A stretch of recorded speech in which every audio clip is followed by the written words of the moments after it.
Okay, recording again. All right, so here are the vocabulary cards. I'm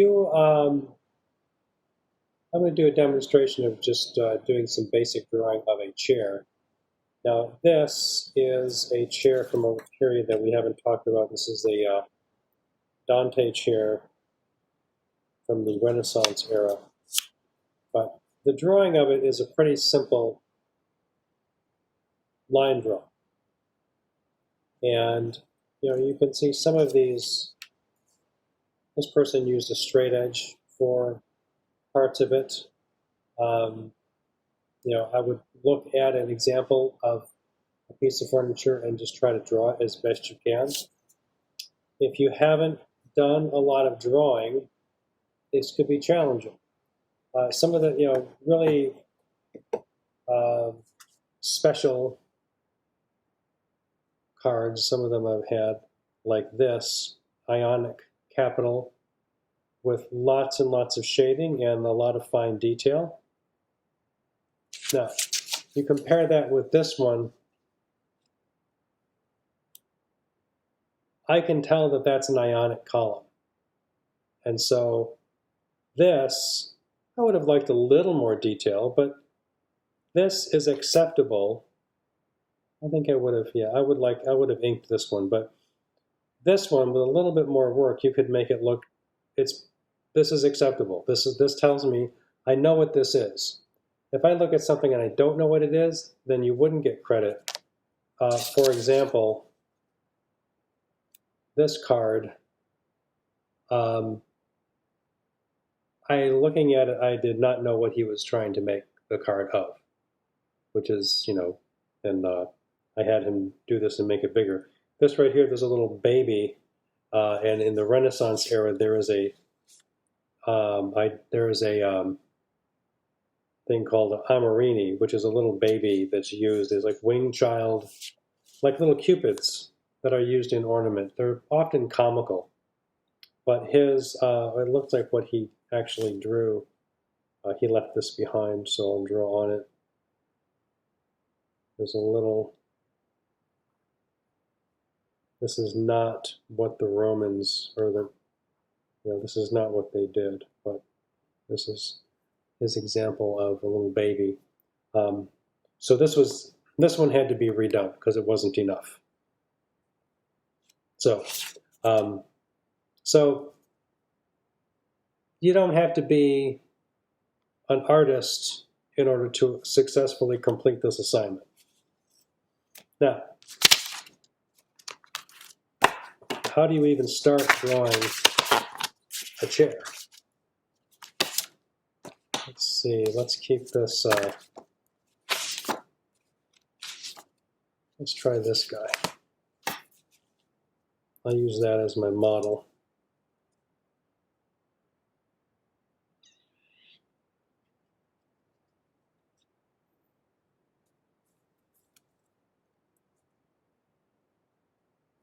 Actually, I need both of my hands free. I'm going to stop the share and try this again, because I need to be able to stabilize this so that you're not looking at a phone shaking.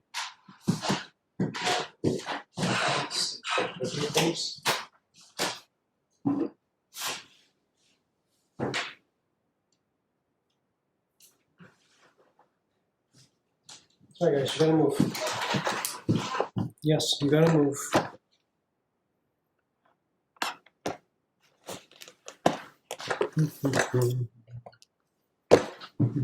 Let's see how we do this time.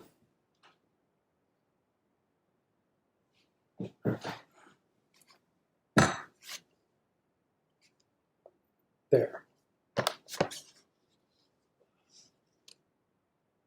It's going to be, shoot, I apologize. This wants to be just up like that.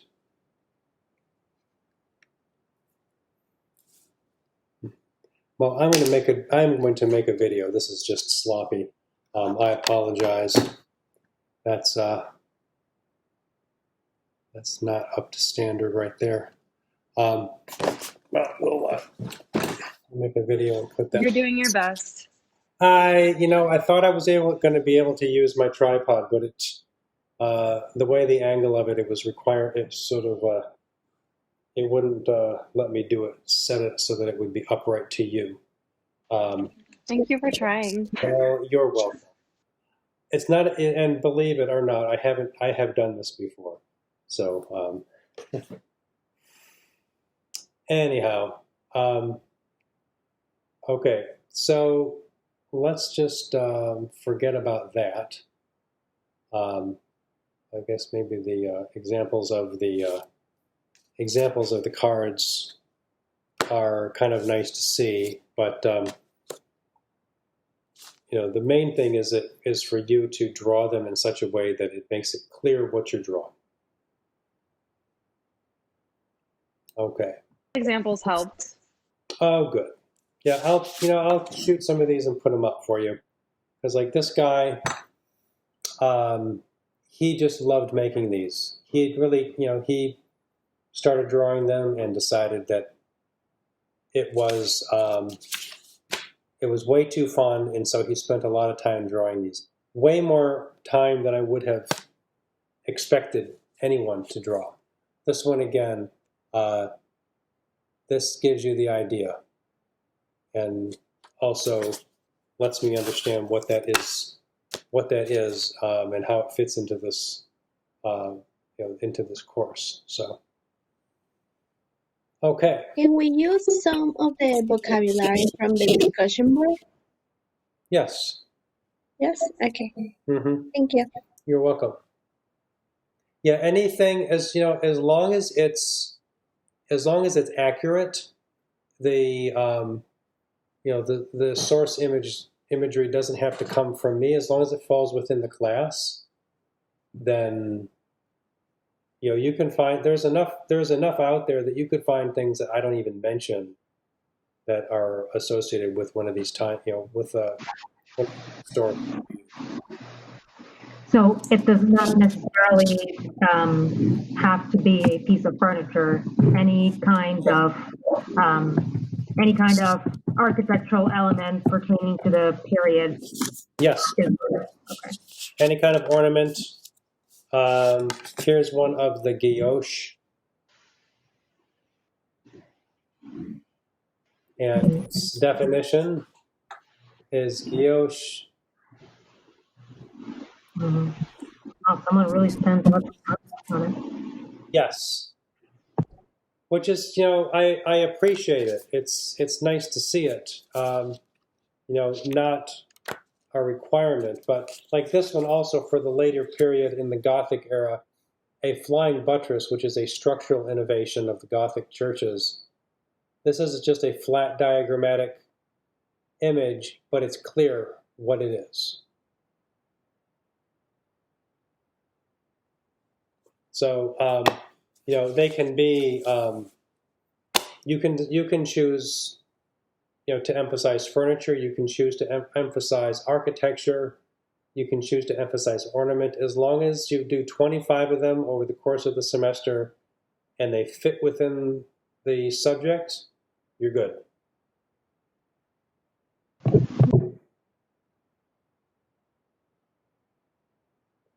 All right, so let's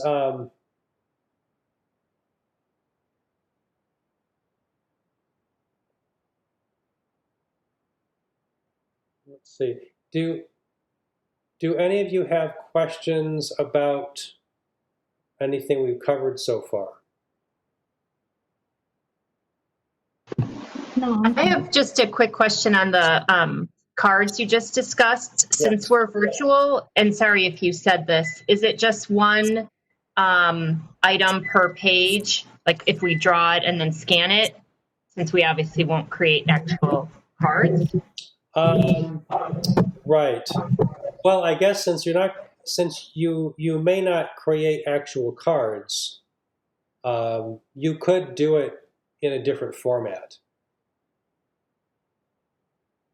So okay. Yeah, I mean you could draw it, write a definition, and have Scan it or something. Okay. you could have several on one page. Yeah. So yes, you can use a different format as long as you create 25 drawings and 25 definitions. Okay, got it. Thanks. You're welcome. Thank you for that. I appreciate it. It's one of those many adjustments that I have to remember to make.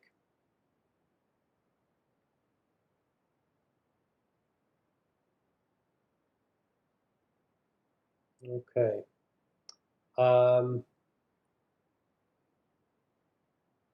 Let's do, where are you? I want to share content with you again and share the screen.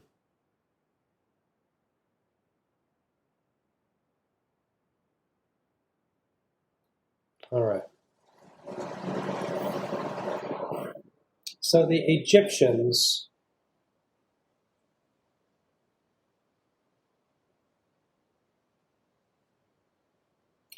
to start with that one. So this is, I hope so. This is a basic thing that I would want you to get from the class, is that you would be able to look at this and see this is Egyptian, like ancient Egyptian. You don't need to understand everything going on. You don't need to know which gods are being presented. But you need to understand that this is Egyptian as compared to Roman or Greek. And there are things you can see, that the presence of the hieroglyphics, this the profile orientation of a lot of the figures, which is common Egyptian representation, and certain symbols like the Ankh being held by this figure here, this vulture, sun disk. There are. Excuse me, Duffy. Yes. I have a question. So I feel like with ancient Egyptian, it's fairly easy for me to differentiate that from Roman or Greek, but with Roman and Greek and differentiating those two, do you have any like helpful tips on how to tell the two apart? Because they can be very similar. They can be. Sometimes you would know it by specific buildings or specific features.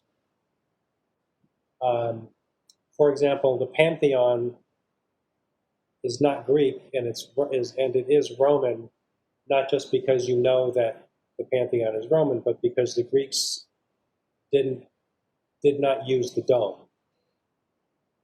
Okay. You would know certain buildings, like you could recognize the Parthenon, even though it's in pieces, but you would recognize the Parthenon because of its. I mean, it's the scale of it, and so sometimes it is a matter of recognizing individual buildings. Okay. So that's a good point, because it is because of the similarities. It could be hard to differentiate between the two of them, and I don't want to. If I ask you to if I put like a picture of the Colosseum or a picture of the Pantheon or like an aqueduct, and asked you, is this Greek or Roman? Then I wouldn't do it unless I felt like we'd covered that information. Okay, that makes sense. Yeah. Thank you. Yeah, but that's a good point, that it is a little harder to tell the difference between those two until you learn about the actual buildings.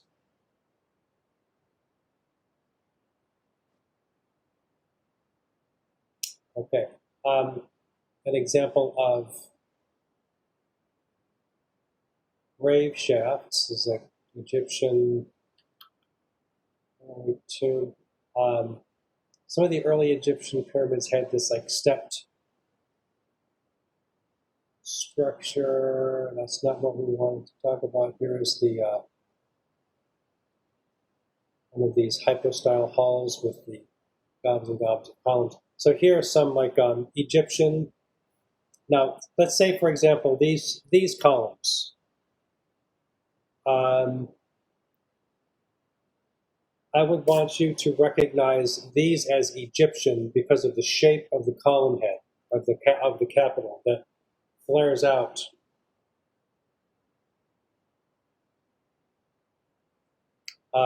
Which the Roman and Greek columns don't look like this.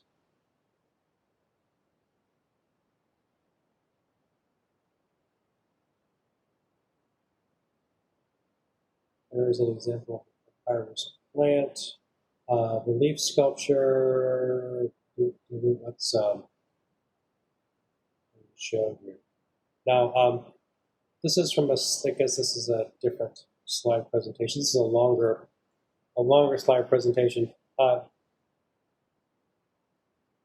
Interesting to see the scale. Those things are big. Like that image right there gives you a very good indication of just how large those pyramids are. If nothing else, you can see this, what an achievement that is. Now,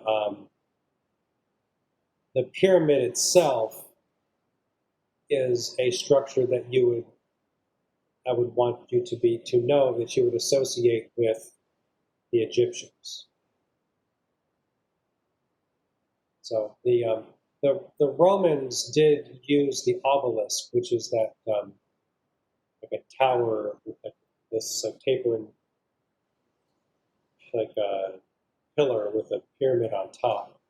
But this is an interesting illustration of what a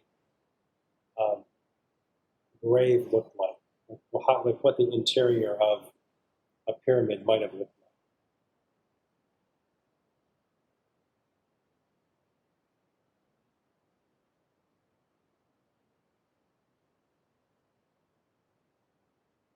Also, a recreation of what everybody else's house looked like.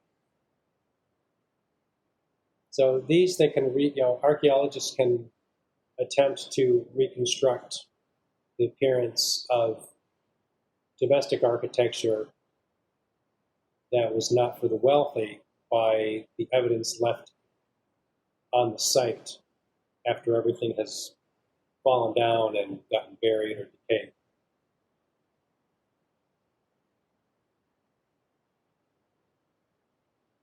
Now here, this entrance, the pylon is this sort of like, entrance.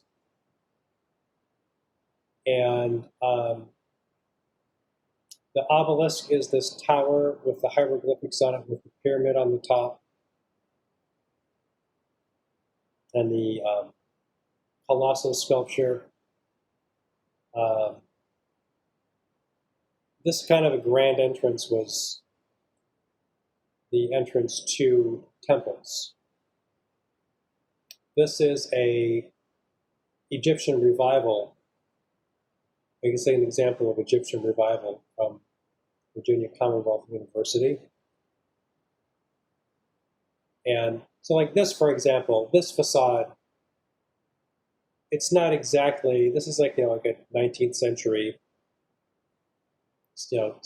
structure that's meant to look Egyptian and have Egyptian elements in it. But this is very different from what looks Greek and Roman. So the type of, just like the type of the capitals, these are not Greek or Roman capitals. This, this structure, like the cornice at the top, is none of this has got anything to do with the Greeks or the Romans.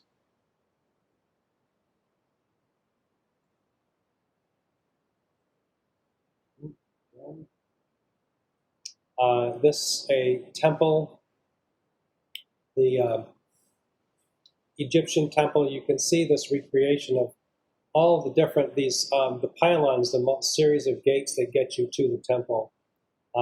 This is a lot about ceremony and these huge spaces that would make a human feel quite small. And you can see from the illustration just the degree of decorative painting on the surfaces.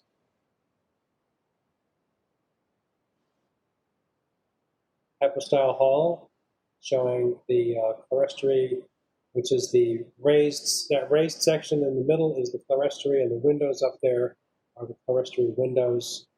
And these halls with all these columns were really just meant to. This is how they could do big spaces.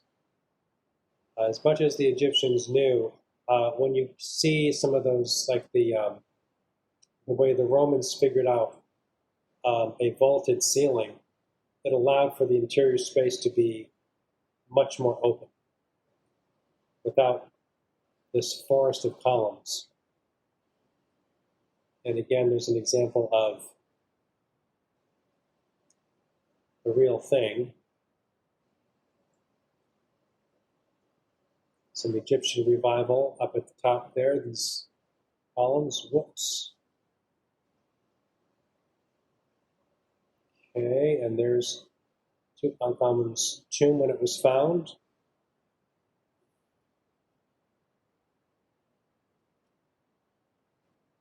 And so here's some of the furniture, this folding tomb, the wood inlaid with ivory, and I would guess that the bird that's used there is an ibis. This cross in the structure of the stool is something that is used over and over again in the history of furniture. A pliant from Versailles. Here's an ornamental headrest. And so we did, that is, so that's like the headrests right in there. I did cedarwood stool. 18th dynasty. You won't need to know the dynasties. If this were a course only on Egypt, then you would need to know the dynasties, but that's way more than you need for the scope of this course. You'll see the animal leg. The leg is an animal leg. It's got the paw and this drum on the bottom.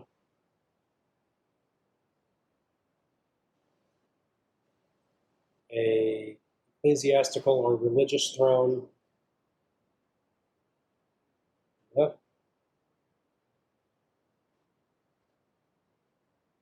Multiple thrones. This a chair or a seat that is for an important person or the most important person. This idea of a throne, in one way or another, is still kind of around. We don't have, it's a little different, but there's still there is such a thing as an important seat for an important person. And I know I've looked at this before. It's the neoclassicism. Thomas Hope, who's English, designed this armchair that is. It's got a lot of different classical elements, Egyptian. It looks like this combination, this mixture of Greek and Egyptian. Some of the stuff that looks Greek might originally just be Egyptian. Since the Greeks got some of their stuff from the Egyptians. painted alabaster casket type stone.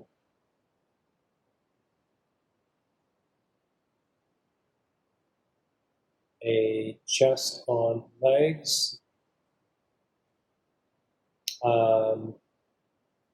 So woodworking was something that the Egyptians were quite good at. And as I mentioned before, the quality of woodworking of the Egyptians, as far as the Europeans are concerned, was not matched until about the 18th century. So just a few hundred years ago. This is a lamp, so this would have been like an oil lamp.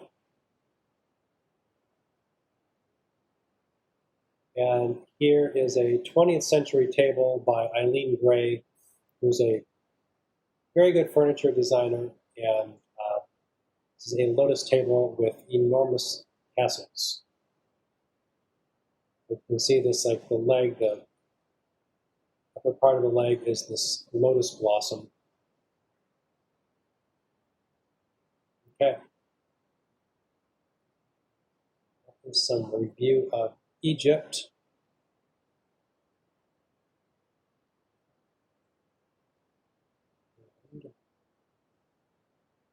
The Greeks.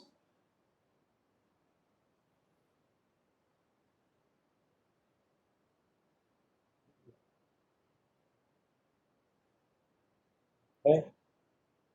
So here, I mentioned this earlier that the Ionia is this region to the right in this map, which is present-day Turkey. That is where that region is where the Ionic columns are named for. Doric. The Dorians were Western, and Corinthians are in the middle.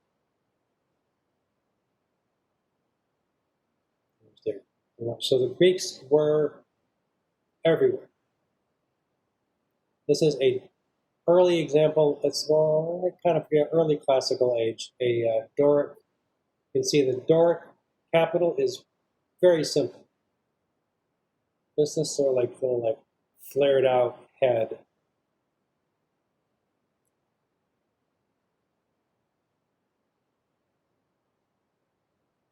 Temple plan, you can see the colonnade goes all the way around. And then the interior structure is just that little bit in the center. This is a reproduction of what a temple might have looked like, with some color added to it. At first, it was thought that the Greeks did not, that everything was just white. But especially the English, as they were, collecting and raiding Greek antiquities, they started to discover that there was residue of paint on surfaces, and that the stuff was painted. This is the Parthenon. So,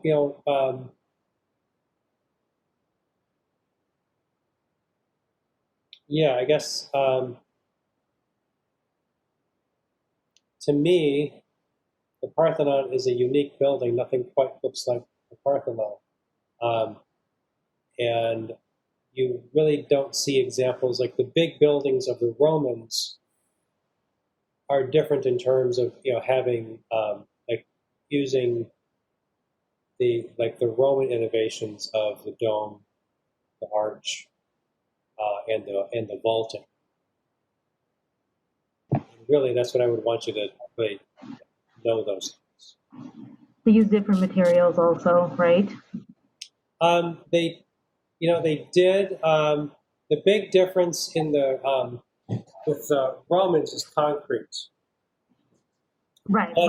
Well, Greek stone, right? Limestone. Yeah, limestone was very. Limestone's a really common stone for structure. The marble is really plentiful in Greece. even to this day, you'll see sidewalks that are paved with marble, and so the Romans didn't use as much marble.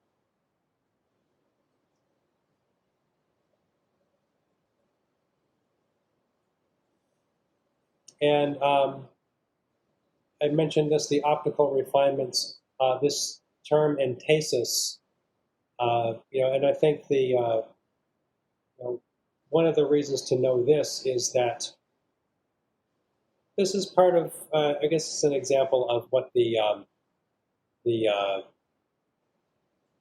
knowledge of the Greeks, that they understood that if you looked up at a column from the ground, that you saw this illusion of the column getting kind of like curving in the middle.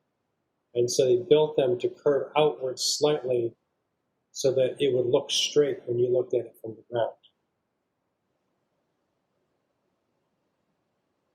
A very large sculpture of Athena that would have been inside the Parthenon in Athens.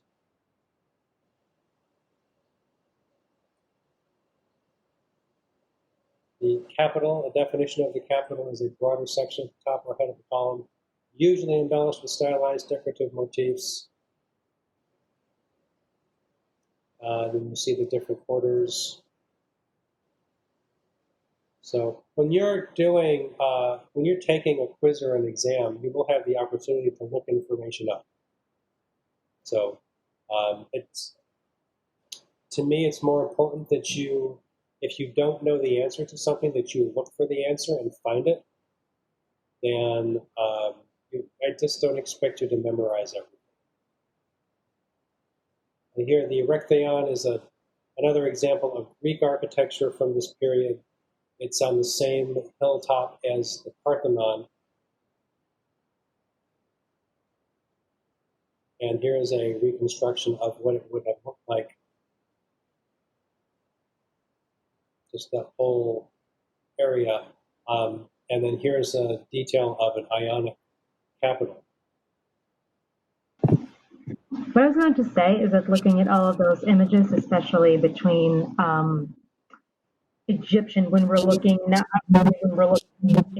the tomb of one of the pharaohs, it's obvious that it's Egyptian, right? Because you have these profiles and you have animal heads and hieroglyphics and everything. But when we're looking at their temples, they look very similar to, Greek, for example. But I would say that, especially looking at this last one,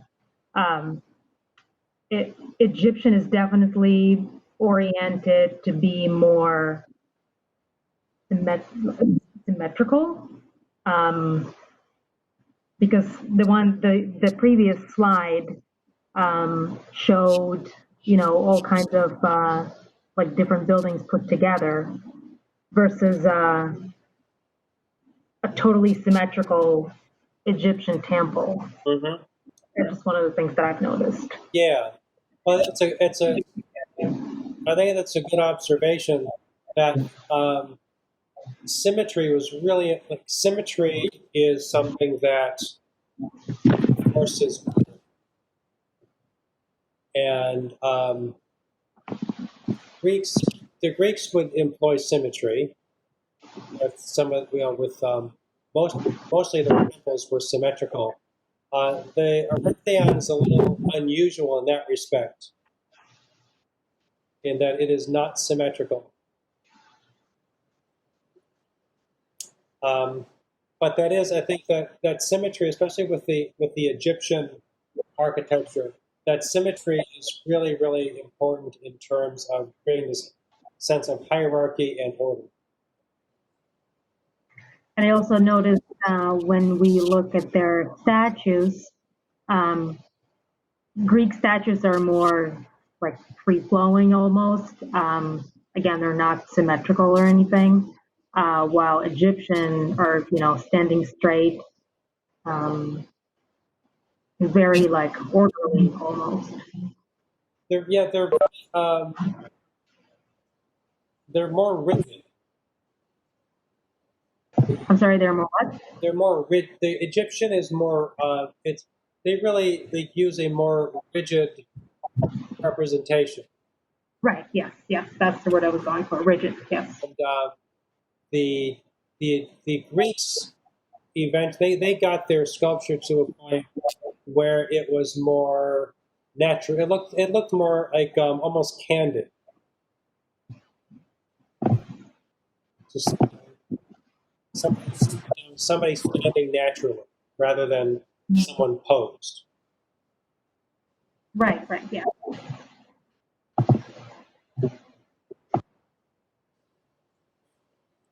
Detail of Ionic order. The volute, this big scroll, that's probably the number one way you would identify an Ionic capital. It also has the egg and dart and bead and real detail. Often also this palmette or enthymemon ornament, like that stuff down at the bottom there.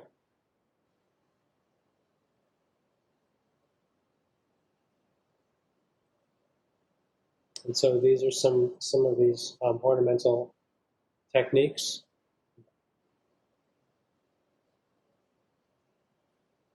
And caryatid is a figurative, it's really like a figurative column. And the antefix is this at the top, up on that cornice.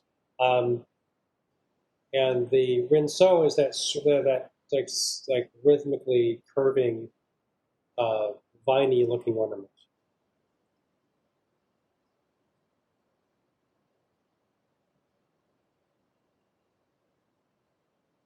The Greek fret or key or meander. Corinthian capital. The acanthus leaf is that type of leaf that you see there, and that is almost like a scrolling, long, leaf of a plant. So it's really meant to be like the stylized, organic ornament. Here is an illustration of some of the orders. It's a little stylized, a little bit more. But this does give you the difference, like the Corinthian on the left on the bottom, and then the composite on the right. You can see the scroll is larger.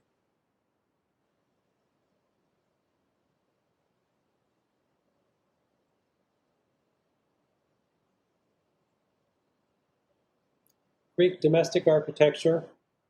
And I shared this with you. This is a picture I took back in 2004 of Greek domestic, of just housing.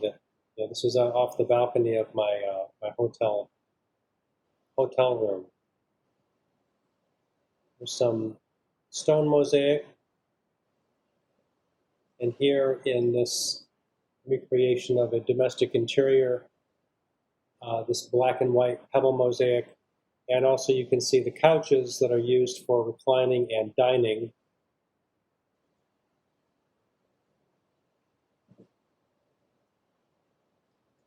The klizmos is this, it's a unique chair that the Greeks developed.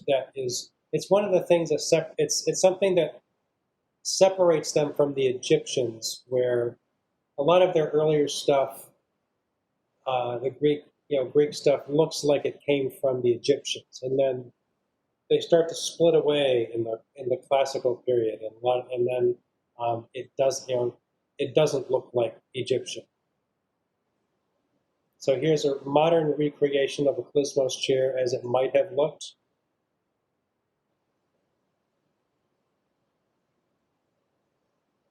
A couch, it's almost like a chaise is really kind of like a long upholstered chair.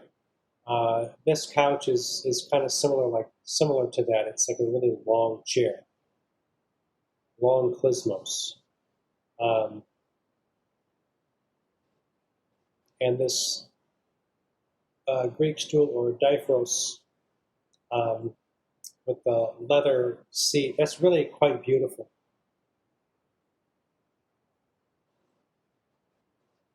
And here, the Greek sculpture. This is, a place that I was in the island of Samos, Kouros, which is a male figure. This is an Egyptian sculpture of a royal couple. You can see this part of the stone left in between them as a support. And here the Greeks started to create more and more realistic sculpture, and then eventually getting to this cast bronze of a warrior. This is Riace, is the town in Italy, where close to where this there was a shipwreck, where this and another bronze sculpture of a male warrior were found on the bottom of the sea. And so it's a good example of the degree of realism that the Greeks achieved, and also in their ability to cast bronze. And these sculptures, they had them weighted just right so that they would stand up. The pottery, very beautiful pottery, sought after in the ancient world, used as a container for water, for wine, for olive oil, for storing, all. I guess if you would transport olive oil or olives in these containers, and you can see there's this some of this ornament. This kind of like honeysuckle. It's very similar to some of the other kinds of floral or plant ornament. And here, just this very stylized figure of athletes. This is from before the classical period, so stylized figures with almost Egyptian, in that, like, you can see the torsos look kind of like they're turned, you see like the shoulders and the arms are facing you, and then the rest is profile. So this is still Egyptian influenced. This one is a little later, with a lot more detail in it. These lot more ornaments and a lot more detail to the figure, to the figure narrative.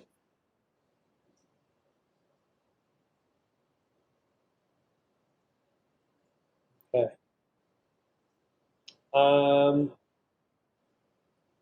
Yeah, I think if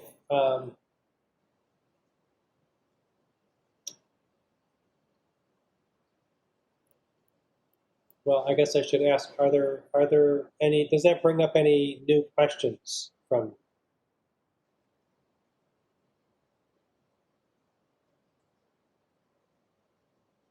No. Okay, good. Now, when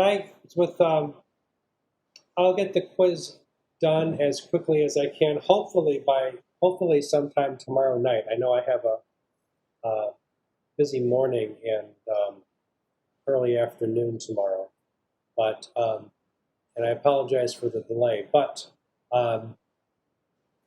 my goal in having you answer questions for a quiz is not to try to trick you and lower your grade. I want you to be able to give me accurate answers to things I want you to know. So if I ask you, which culture is known for using the arch, the vault, and the dome, and it's multiple choice, one of them will be the correct answer. That correct answer would be which of the three, Greek, Roman, or Egyptian? Roman. Yes, the Romans. So it's some of the questions may ask a little bit more of you. I'll give you a variety of ways to answer questions. Some of them simple and straightforward, like true or false, multiple choice. Some will be multiple answer. So watch for that in the description of the question that will ask you which of these terms are, which of these is correct, so that if there are two that are correct out of your choices, but you only answered one, then you're missing one. So be careful. Sometimes I see students miss the detail of a multiple answer as opposed to multiple choice. I will also ask you to write some short answer questions. So, not long essay questions, but instead of just choosing a correct term, I might ask you to identify identify the difference between Greek and Egyptian figurative sculpture, and then I would want you to write out what that answer is. Doesn't have to be a long answer; it just has to be correct.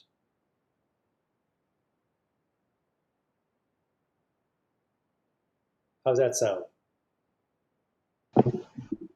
Great. It's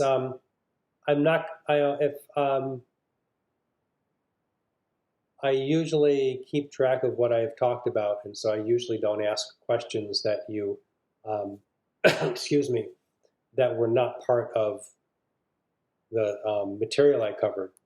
But if there is, sometimes I do want you to look for information. And so the question would be set up so that it tells you to look for information, since you have access to notes, presentations, the entire internet.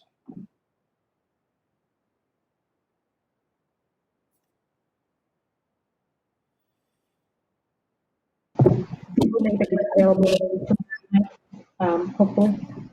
I'm sorry, I couldn't quite hear that. So you will make the quiz available hopefully tomorrow night? My goal is to have it all done for you tomorrow night. Okay, thank you. So, and you will have until next Wednesday, and I think I'll maybe just have it open longer, until the end of the day Wednesday.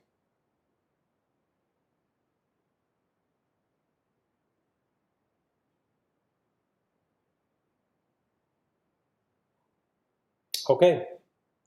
Well, thank you, everyone.